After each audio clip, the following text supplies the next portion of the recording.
Hello everyone, ई point classes में आप सभी का हार्दिक स्वागत है। साथियों, आज हम कक्षा 10वीं विज्ञान का पेपर हल कर रहे हैं और इसके प्रत्येक प्रश्न का उत्तर साथियों हम आपको लिखकर बताएंगे, चित्र सहित लिखकर बताएंगे। आप लास्ट तक हमारे साथ बने रहें। इस पेपर के प्रत्येक प्रश्न को अच्छी तरह से याद करें ताकि आप एग्जाम में अच्छे अंक प्राप्त कर सकें। ये पेपर होगा वो 3.25 घंटे का होगा, 3 घंटे 15 मिनट का और 80 अंक होगा। और सबसे पहले विद्यार्थियों के लिए जो निर्देश हैं आप उनका अध्ययन करें। पहले लिखा हुआ है कि परीक्षार्थी सर्वप्रथम अपने प्रश्न पत्र का नामांकन अनिवार्य लिखे, यानी जो प्रश्न पत्र होगा उस पर अपना नामांकन लिखना है और सभी प्रश्न करने अनिवार्य है। प्रत्येक प्रश्न का उत्तर दी गई उत्तर पुस्तिका में ही लिखना है। उसके बाद जिन प्रश्नों में आंतरिक खंड है उन सभी के उत्तर एक साथ लिखें। प्रश्न पत्र के हिंदी व अंग्रेजी रूपांतर में किसी प्रकार की त्रुटि, अंतर अथवा विरोधाभास होने पर क्या होगा, हिंदी भाषा के प्रश्नों को ही सही माना जाएगा। प्रश्न का उत्तर लिखने से पूर्व प्रश्न का क्रमांक अवश्य लिखें। क्रमांक लिखना है, प्रश्न नंबर जैसे 5 और उसका फिर उत्तर, प्रश्न नंबर 6 उसका उत्तर, इस प्रकार से क्रमांक लिखना जरूरी है। उसके बाद प्रश्न नंबर 21, 22 और 23 में आंतरिक विकल्प होंगे, यानी इसमें अथवा वाले प्रश्न होंगे। उसके बाद में सबसे पहला प्रश्न है खंड है, इसमें ए बे से वाले प्रश्न आएंगे।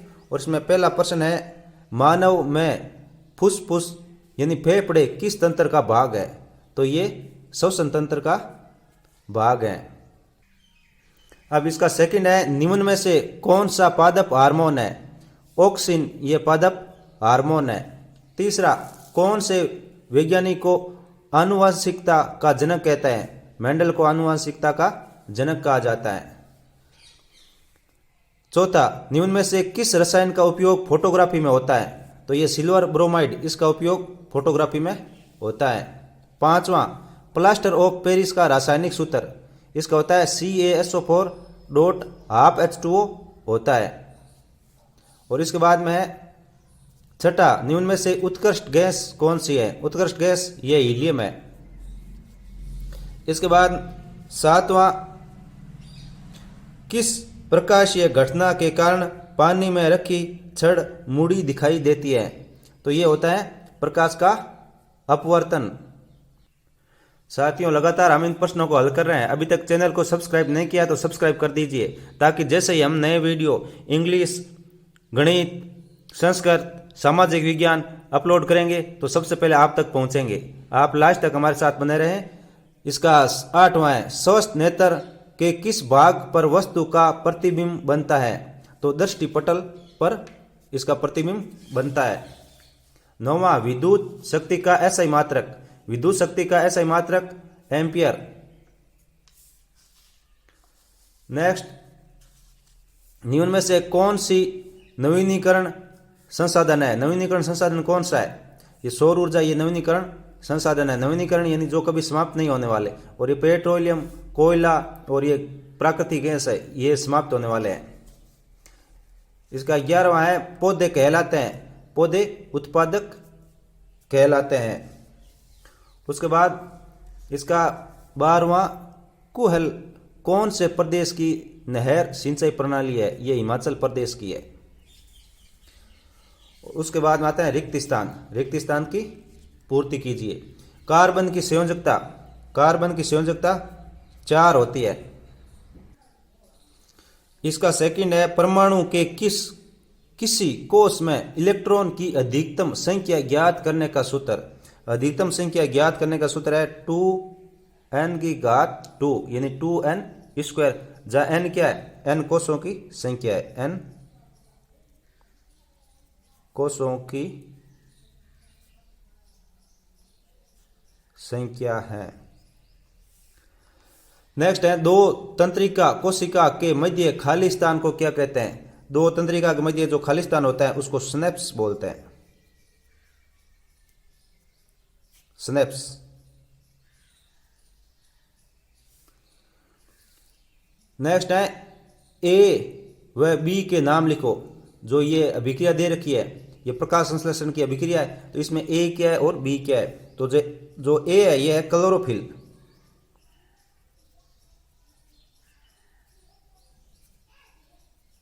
क्लोरोफिल। और जो ये बी है ये है सूर्य का प्रकाश, सूर्य का प्रकाश। जो प्रकाश संश्लेषण क्रिया होती है उसमें क्या है, कार्बन डाइऑक्साइड और जल अभिक्रिया करते हैं क्लोरोफिल और सूर्य की उपस्थिति में, तो ये क्या बनता है C6H12O6 और 6H2O ये बनता है। उसके बाद में नेक्स्ट है जो ये चित्र दे रखा है, ये उपयुक्त चित्र में प्रतीक चिन्ह अव्यय के लिए प्रयुक्त होता है। ये किसका प्रयुक्त होता है ये, तो इस प्रकार का चित्र ये विद्युत सेल के लिए उपयोग होता है, विद्युत सेल। इसी प्रकार अगर इसको आगे और बढ़ाते प्लस माइनस तो वो विद्युत बैटरी हो जाती। तो ये एक सिंगल बता रहा, तो ये विद्युत सेल।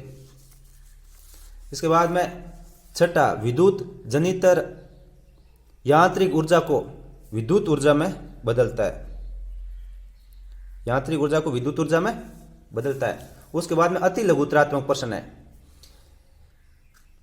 इसमें पहला है लोहे की वस्तु पर पेंट क्यों करते हैं, तो इसका कारण लिख रखा है हमने, पेंट करने से लोहे के पदार्थ का ऊपरी भाग छुप जाता है, वह सीधे नम वायु के संपर्क में नहीं आता है, जिसके कारण उसमें जंग नहीं लगता है। यानी उसके ऊपरी पर छुप जाएगी और उस पर क्या है, जंग नहीं लगेगा, क्योंकि नम वायु के संपर्क में नहीं आएगा तो जंग नहीं लगेगा। नेक्स्ट है उदासीन विलयन के पीएच का मान, उदासीन विलयन होता है उसका पीएच मान 7 होता है। नेक्स्ट तीसरा है मिश्र धातु के 2 उदाहरण लिखिए, मिश्र धातु के 2 उदाहरण है कांसा और पीतल। नेक्स्ट है मेथेन की इलेक्ट्रॉन बिंदु संरचना कितनी होगी, तो इसकी इलेक्ट्रॉन बिंदु संरचना ये हमें बताना है। तो ये कार्बन डाई है, मेथेन CH4 होता है, मेथेन CH4 होता है, तो इसका ये चित्र है C और इसमें 4 H जुड़े हुए हैं। इसमें कार्बन का ये एक वैलेंसी और एक ये हाइड्रोजन की वैलेंसी, दोनों जुड़ के इस प्रकार से ये इलेक्ट्रॉन बीच में रख के और ये संरचना बनती है। नेक्स्ट है मेंडलीव की आवर्त सारणी की कोई एक कमी लिखिए, तो मेंडलीव की आवर्त सारणी की हाइड्रोजन का जो स्थान है वो निश्चित नहीं है। इसका छठा है शरीर का संतुलन मस्तिष्क का कौन सा भाग करता है, तो शरीर का संतुलन अनुमस्तिष्क करता है, यानी सेरिबेलम ये शरीर का संतुलन करता है। साथियों इन प्रश्नों को अमल करें, आप इनके अच्छी तरह से इनके उत्तर देखें।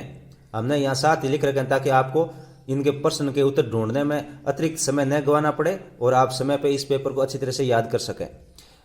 सातवां है नर में पाए जाने वाले लैंगिक हार्मोन का नाम, नर में पाए जाने वाला जो लैंगिक हार्मोन है वो है टेस्टोस्टेरोन, ये टेस्टोस्टेरोन।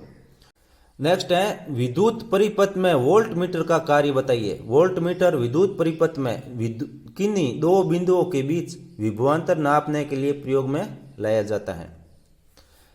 इसका 9वां है छड़ चुंबक के चारों ओर चुंबकीय क्षेत्र रेखाओं का चित्र बनाइए, तो ये चुंबकीय क्षेत्र रेखा है, इसमें ये साउथ पोल है, ये नॉर्थ पोल है उत्तरी ध्रुव और ये दक्षिणी ध्रुव। इसमें जो चुंबकीय रेखाएं होगी वो अंदर इस तरफ जाएगी साउथ पोल से नॉर्थ पोल, और बाहर की तरफ नॉर्थ पोल से फिर वापस घूम के साउथ पोल की तरफ आएगी। बाहर की तरफ नॉर्थ पोल से साउथ पोल और अंदर साउथ पोल से नॉर्थ पोल चलेगी।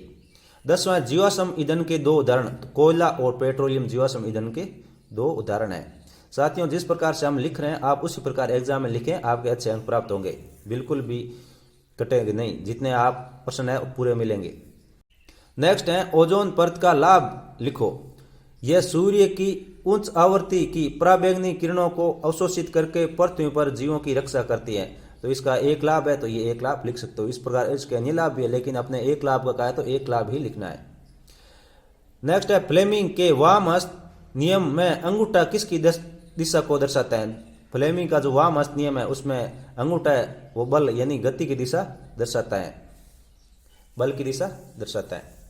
नेक्स्ट है धातुओं के 2 गुण लिखिए, धातुओं के 2 गुण, धातुओं के 2 गुण है धातुएं चमकीली होती हैं तथा धातु में तन्यता गुण होता है, यानी उसको तार के रूप में खींच सकते हैं। इसके अलावा आघातवर्धनीयता गुण होता है, वो भी लिख सकते हो। 5वां कार्बन के 2 अपरूपों के नाम, कार्बन के 2 अपरूप हैं हीरा और ग्रेफाइट।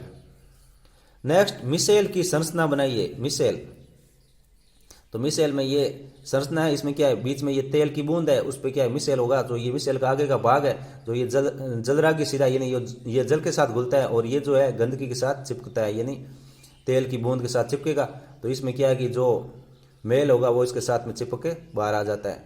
तो ये चित्र है, इसमें ये तेल की बूंद है और ये इसका जल विरागी सिरा और ये ऊपर वाला जल रागी सिरा। इसमें Na positive, Na positive, Na positive, इन सब के लिख सकते हो। तो मैंने ये 2-3 के लिख रखे हैं और इस प्रकार का चित्र बनाना है। तेल की बूंद बीच में, फिर ये जल रागी सिरा और ये जल विरागी पीछे वाला जो सिरा है ये होगा। 7वें, आवर्त सारणी में बाएं से दाएं जाने पर परमाणु त्रिज्या क्यों घट जाती है? तो परमाणु त्रिज्या घटने का कारण है परमाणु त्रिज्या में कमी परमाणु आवेश में वृद्धि के कारण होती है, जो कि इलेक्ट्रॉनों को परमाणु के नाभिक के करीब खींचती हैं और परमाणु के आकार को कम करती है। तो इसमें क्या होता है, ये इलेक्ट्रॉन है ना आवेश, उसमें क्या है वृद्धि हो जाती है और इसके कारण क्या है इलेक्ट्रॉन जो होता है उसको नज़दीक खींचती है परमाणु नाभिक के। इससे क्या होता है उसमें ये उसकी त्रिज्या कम हो जाती है। नेक्स्ट है प्रश्न नंबर 8, अमाशय में पाए जाने वाले अम्ल का नाम व कार्य लिखिए। अमाशय में पाए जाने वाले अम्ल का नाम व कार्य। तो अमाशय में HCl यानी हाइड्रोक्लोरिक अम्ल पाया जाता है, जो कि भोजन के साथ आए जीवाणुओं को नष्ट करता है।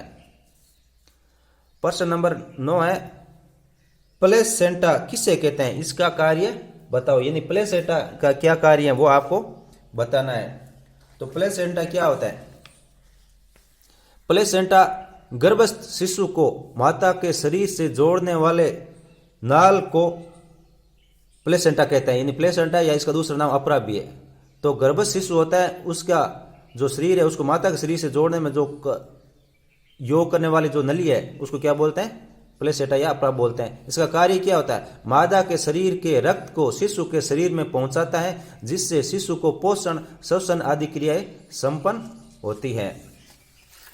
अब इसका प्रश्न नंबर 10 है, पुष्प की अनुदैर्घ्य काट का चित्र बनाइए। पुष्प है उसके अनुदैर्घ्य काट का चित्र बनाना है। तो ये पुष्प के अनुदैर्घ्य काट का चित्र है। इसमें ये जो बीच वाला भाग है इसको ये क्या है स्त्रीकेसर है और इसका ये वर्तिकाग्र है और ये यहाँ अंडाशय है और इसका जो दूसरे वाला भाग है ये पुक्केसर है और पुक्केसर का जो ये पुक्केसर और पुक्केसर का जो बीच का ये भाग होता है उसको बोलते हैं तंतु।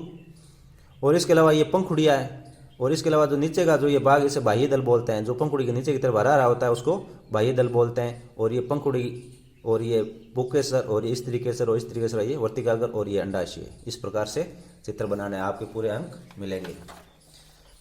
नेक्स्ट है, लेंस की समता का सूत्र और मात्रक लिखो। लेंस की जो समता है उसका सूत्रक और मात्रक लिखना है।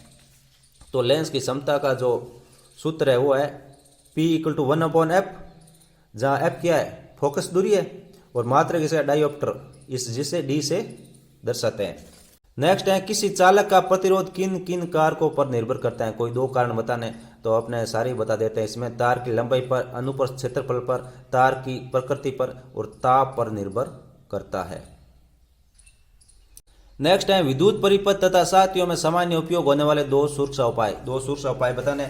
तो विद्युत परिपथ में होने वाले 2 सुरक्षा उपाय है, विद्युत परिपथ तथा साथियों में सामान्य उपयोग होने वाले 2 सुरक्षा उपाय है, भू संपर्क तार यानी अर्थिंग का उपयोग होना चाहिए और विद्युत फ्यूज का उपयोग होना चाहिए। नेक्स्ट है, चुंबकीय क्षेत्र की दिशा ज्ञात करने का दक्षिणी हस्त अंगुष्ठ नियम क्या है? दक्षिणी हस्त अंगुष्ठ नियम क्या है उसको दर्शाना है। तो दक्षिणी हस्त अंगुष्ठ नियम है उसके अंदर है, यदि किसी विद्युत धारावाही चालक को दाहिने हाथ में कुछ इस प्रकार से पकड़ा जाए कि अंगूठा विद्युत धारा की दिशा की ओर संकेत करता है, तो अंगुलियां चालक के चारों ओर चुंबकीय क्षेत्र की क्षेत्र रेखाओं की दिशा को बताती हैं। जो अंगुलियां होगी वो क्षेत्र चुंबकीय क्षेत्र है उसकी दिशा बताएगी और जो ये अंगूठा है विद्युत धारा की दिशा को दर्शाएगा।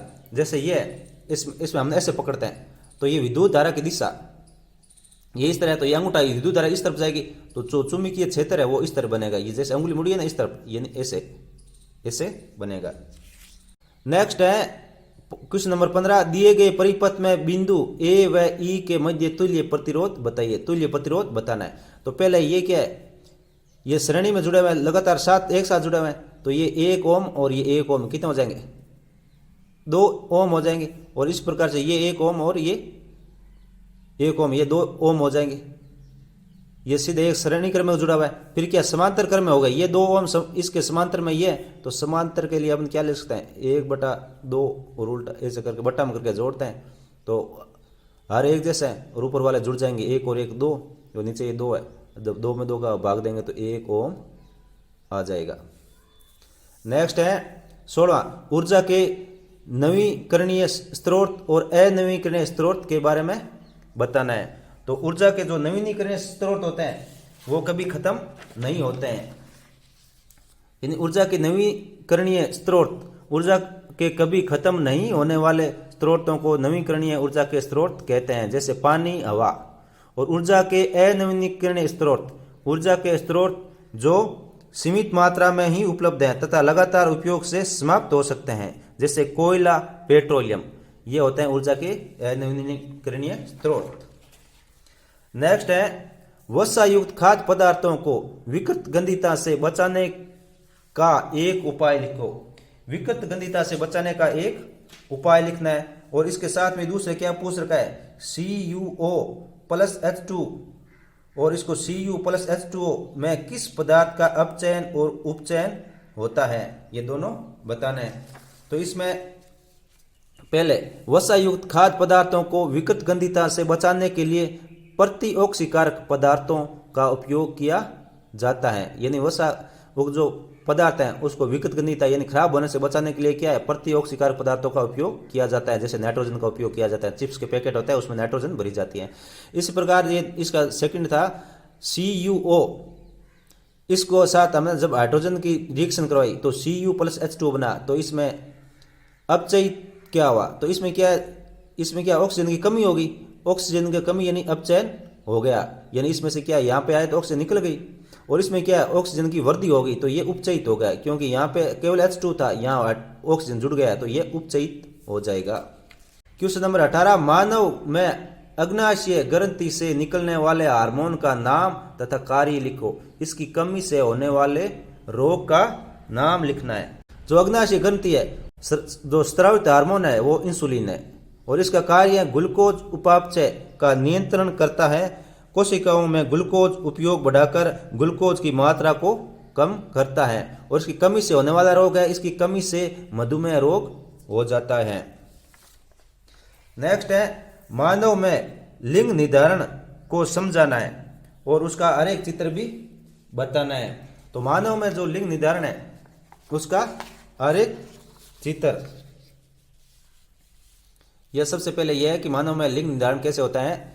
मनुष्य में लिंग निर्धारण लिंग गुणसूत्रों द्वारा होता है। मनुष्य में 23 जोड़ी गुणसूत्र होते हैं, जिनमें से 22 जोड़ी गुणसूत्र ऑटोसोम कहलाते हैं, जबकि 23वां जोड़ा लिंग गुणसूत्र कहलाता है।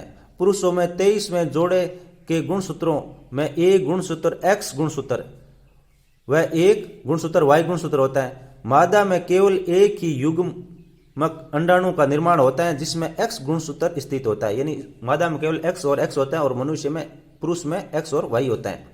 जब पुरुष का Y गुणसूत्र वाला शुक्राणु अंडाणु से निषेचन करता है तो पैदा होने वाली संतान लड़का होगा, वहीं पुरुष का X गुणसूत्र वाला शुक्राणु अंडाणु से निषेचन करता है तो लड़की पैदा होती है। इसको चित्र द्वारा ऐसे समझाना है, जैसे ये फादर है तो इसमें XY गुण होता है और माता में X और X गुण होता है। जैसे पिता का पहले वाला X गुणसूत्र आए और माता का जो पहले वाला X गुणसूत्र आए तो ये क्या लड़की बनेगी, XX हो गया। इसके बाद में पिताजी का Y गुणसूत्र आ जाए और माताजी का जो ये सेकंड वाला गुणसूत्र है ये आ जाए तो ये सेकंड वाला भी X ही है, और ये Y आ जाए तो XY दोनों क्या होगा, सन यानी पुत्र बनेगा। उसके बाद में पिताजी का पहला X वाला गुणसूत्र है और माताजी का दूसरे वाला X गुणसूत्र है, दोनों मिले तो XX ही होगा, तो इसमें क्या है, लड़की बनेगी। उसके बाद में पिताजी का Y गुणसूत्र है और माताजी का क्या है, पहला X गुणसूत्र है तो क्या है, XY होगा, तो क्या है, पुत्र बनेगा।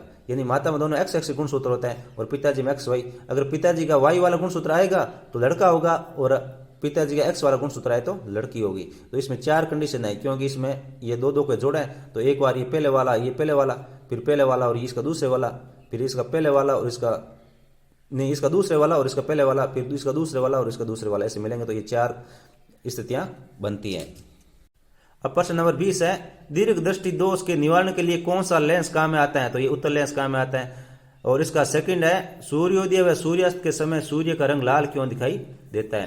तो लाल दिखाई देने का कारण है, सूर्योदय और सूर्यास्त के समय सूर्य का प्रकाश हमारी आंखों तक पहुंचने के लिए वायुमंडल में सबसे लंबी दूरी तय करता है। प्रकाश की इस यात्रा के दौरान लाल के अलावा सभी किरणें हवा और धूल के कणों से बिखर जाती है और केवल लाल रंग की किरणें ही हमारे आंखों तक पहुंचेगी। यही कारण है कि सूर्योदय और सूर्यास्त के समय सूर्य का रंग लाल दिखता है। अब इसका खंड द शुरू हो रहा है। दीर्घ उत्तरात्मक प्रश्न है इसमें अथवा वाले प्रश्न भी आएंगे, तो हम दोनों को ही हल करेंगे। पहला 21वें का, पहला विरंजक चूर्ण का रासायनिक सूत्र व इसका उपयोग लिखिए। दूसरा है बेकिंग सोडा का रासायनिक सूत्र व कोई एक उपयोग लिखो। और तीसरा है अम्ल व सार में कोई दो अंतर लिखो। तो इसका प्रत्येक प्रश्न आपने यहीं पे लिख रखा है। पहला विरंजक चूर्ण का रासायनिक सूत्र है CaOCl2। इसका उपयोग है पेयजल को जीवाणु मुक्त व रोगाणु मुक्त करने में होता है उपयोग। और दूसरा है बेकिंग सोडा का सूत्र है NaHCO3 और इसका उपयोग है केक बनाने में और अग्निशामक यंत्र में भी उपयोग किया जाता है। और इसका तीसरा है अम्ल व सार में कोई दो अंतर लिखो। तो अम्ल और सार में अंतर, अम्ल क्या जलीय विलयन में H पॉजिटिव आयन देते हैं और सार जलीय विलयन में OH नेगेटिव आयन देते हैं। अम्ल का पीएच मान सार से कम होता है और सार का पीएच मान सार से अधिक होता है। इस प्रकार से अन्य भी लिख सकते हो, जैसे अम्ल स्वाद में खट्टे होते हैं और सार स्वाद में कड़वे होते हैं, इस प्रकार से भी लिख सकते हो।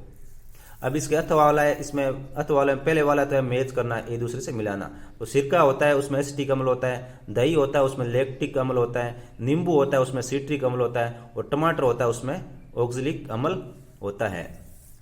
और उसके बाद में इसका सेकंड है, अथवा वाले का सेकंड, धावन सोडा का रासायनिक सूत्र उपयोग लिखिए। तो धावन सोडा का जो रासायनिक सूत्र है Na2CO3.10H2 होता है और इसका उपयोग होता है जल की स्थायी कठोरता हटाने के लिए और साबुन तथा कागज उद्योग में इसका उपयोग किया जाता है।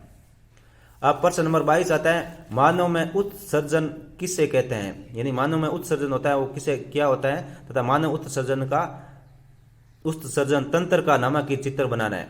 तो सबसे पहले उत्सर्जन क्या होता है? उपापचयी यानी मेटाबॉलिक क्रियाओं के फलस्वरूप बने उत्सर्जी पदार्थों को शरीर से बाहर निकालने की जो क्रिया होती है वो क्या कहलाती है? उत्सर्जन कहलाता है। और उसके बाद में उत्सर्जन तंत्र का नामांकित चित्र है ये। इसमें चित्र में देख लिए, ये ऊपर है जो ये बाईं ओर ये वर्क है, ये बाईं ओर का वर्क है, फिर ये बायां वर्क, ये बायां वर्क और ये बाईं ओर का वर्क ये यहाँ पे। और फिर उसके बाद में बाईं वर्क सिरा, यानी जो ये सिरा इससे जुड़ी होती है, बाईं वर्क की सिरा है। फिर महाधमनी, ये जो मेन है ये इस महाधमनी है। और ये जो इसे वर्क से ये जो नीचे की ओर भाग जाता है ये क्या है? मूत्रवाहिनी है। और ये महाशिरा, इसमें महाशिरा और महाधमनी दोनों। और फिर इसमें ये मूत्राशय हो गया और ये मूत्र मार्ग हो जाएगा। तो ये क्या है? उत्सर्जन तंत्र का नामांकित चित्र है। अब इसका नेक्स्ट है, मानव में अपोहन यानी डायलिसिस क्रिया को समझाइए। तो इसमें अपोहन क्या होता है? एक कृत्रिम वर्क नाइट्रोजनी अपशिष्ट उत्पादों को रुधिर से अपोहन द्वारा निकालने की एक युक्ति है। यानी ये कृत्रिम युक्ति है, जो मानव अपशिष्ट होते हैं नाइट्रोजनी अपशिष्ट उसको निकालने की तकनीक है। इसकी क्रियाविधि कैसे होती है? कृत्रिम वर्क बहुत सी अर्धपारगमयी वाली आर्तर नलिकाओं से युक्त होता है। ये नलिकाएं अपोहन द्रव को भरी टंकी में लगी होती है। रोगी के रुधिर इन नलिकाओं से प्रवाहित कराते हैं। इस मार्ग में रुधिर से अपशिष्ट उत्पाद विसरण द्वारा अपोहन द्रव में आ जाते हैं। शुद्धिकृत रुधिर वापस रोगी के शरीर में पंपित कर दिया जाता है। अब 22वें कहते हो मैं, मानव में भोजन का पाचन किसे कहते हैं? मानव में भोजन का पाचन किसे कहते हैं? मानव पाचन तंत्र का नामांकित चित्र बनाओ। और इसका सेकंड है, भोजन के पाचन में लार का कार्य बताओ। तो इसमें पाचन किसे कहते हैं? पाचन वह क्रिया है जिसमें भोजन को यांत्रिक और रासायनिक रूप से छोटे छोटे घटकों में विभाजित कर दिया जाता है ताकि उन्हें रक्त धारा में अवशोषित किया जा सके, ये होगा। और इसके बाद में क्या है? इसका नामांकित चित्र और बनाना है, जो पाचन तंत्र है उसका। तो ये पाचन तंत्र का नामांकित चित्र है। इसमें ये जीवा होगी, उसमें ये इसके बाद ये डायाफ्राम, और इधर ये मुंह है, गसिका, इधर अमाशय, ये शुद्रांतर, और उसके बाद में वर्धांतर, गुदाद्वार, अग्नाशय, ये आकर पित्तनली, और ये पित्ताशय। ये छोटे छोटे हैं इसलिए हमने थोड़ा बड़ा करके लिख रखा है, आप इनको ध्यानपूर्वक देखिए, ये इसमें दर्शाया गया है। अब इसका नेक्स्ट प्रश्न नंबर 23 है, उत्तल लेंस द्वारा बनने वाले प्रतिबिंब का किरण चित्र बनाओ जबकि बीम की स्थिति 2f1 पर हो, स्थिति 2f1 पर हो। और इसका दूसरा है, उत्तल लेंस और अवतल लेंस के एक एक उपयोग व एक एक अंतर लिखना है। तो इसका पहले लेंस है, और इसके दूसरे अथवा में क्या दे रखा है, अवतल दर्पण है, इससे बनने वाले प्रतिबिंब का चित्र बनाना है जबकि स्थिति कहाँ वक्रता केंद्र पर हो, और उत्तल और अवतल दर्पण के एक एक उपयोग। तो इसमें 23वें का पहले का है, ये उत्तल लेंस है, और इस पे जो चित्र बनाना है वो कैसे बनाना है, 2f1 पर हो, 2f1 पर हो स्थिति, तो ये जो बिंब है वो 2f1 पर है, और इसका प्रतिबिंब बनेगा वो 2f2 पर बनेगा। तो प्रतिबिंब 2f2 पर बनेगा और समान साइज का होगा, जितनी इसकी साइज है वो भी इसकी साइज होगी, तथा वास्तविकता उल्टा होगा, वास्तविकता उल्टा बनेगा। तो ये इसका उत्तल लेंस से बना हुआ चित्र है। और उत्तल लेंस का उपयोग क्या है, उत्तल लेंस का प्रयोग दूरदृष्टि दोष के निवारण के रूप में किया जा सकता है, और अवतल लेंस का प्रयोग निकट दृष्टि दोष के निवारण के रूप में किया जा सकता है।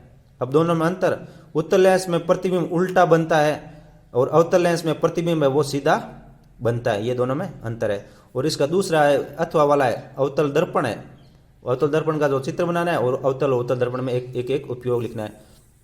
तो इसमें क्या है, अवतल दर्पण, ये अथवा वाला भी हमने कर रखा है। तो इसमें क्या है, ये कह रहा है कि ये अवतल दर्पण है और इस पे जो बिंब रखा हुआ है वो सेंटर पे यानी वक्रता केंद्र पे रखा हुआ है। जब इसको वक्रता केंद्र पर रखेंगे तो इसका वो जो ये बिंब प्रतिबिंब बनेगा वो भी वक्रता केंद्र पर ही बनेगा। तो प्रतिबिंब वक्रता केंद्र पर ही बनेगा और समान साइज का होगा तथा वास्तविकता उल्टा होगा। और इसका उपयोग क्या है, इसका उपयोग है वाहनों यानी उत्तल दर्पण का उपयोग है। उत्तल दर्पण का उपयोग बताना है वाहनों के पथदर्शी दर्पणों में और सोडियम परावर्तक लैंपों में उपयोग किया जाता है। और इसका अवतल दर्पण है, इसका उपयोग टॉर्च, सर्च लाइट तथा वाहनों के हेडलाइट में उपयोग किया जाता है। और इसका सौर भट्टियों में सूर्य के प्रकाश को केंद्रित करने में भी इसका उपयोग किया जाता है। इस प्रकार से साथियों आज ये विज्ञान का पेपर कंप्लीट हो चुका है। नेक्स्ट वीडियो में हम इसके गणित, हिंदी, सामाजिक विज्ञान, संस्कृत, इंग्लिश इनका अपलोड करेंगे। अगर आपने चैनल सब्सक्राइब नहीं किया है तो सब्सक्राइब कर दीजिए तथा बेल आइकन दबाकर नोटिफिकेशन ऑन कीजिए ताकि जैसे हम वीडियो अपलोड करें आप तक पहुंच सके। धन्यवाद।